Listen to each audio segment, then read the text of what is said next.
افغانستان درېیمه شلوریزه لوبه کې ایرلینډ ته په 50 منډو ماتې ورکړه. سلام درنو لیدونکو، ستړي مه شئ. د افغانستان کرکټ ملي لوبډلې د متحده عربي اماراتو په شارجه کې د 3 شلوریزو سیالیو د لړۍ په وروستۍ لوبه کې ایرلینډ ته په 50 منډو ماتې ورکړه او په دې توګه دا لوبډلۍ 1-2 وګټله.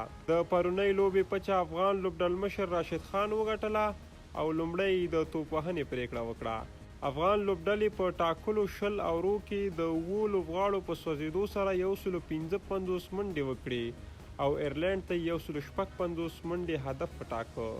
خو د ایرلینډ ټول لوبغاړي تر 18 اوره په داسې حال کې وسوځېدل چې یوازې 98 منډې یې کړې وې.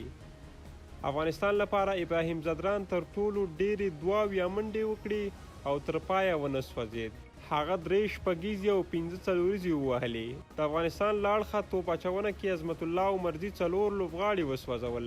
هغه په خپلو 4 اورو کې یوازې 9 منډې ورکړې. د لوبلړۍ د غوره لوبغاړي جایزه افغان لوبډلمشر راشد خان ته ورکړل شوه. هغه په تیرو 3 لوبو کې 8 لوبغاړي سوځولي او 3 منډې ورکړې دي.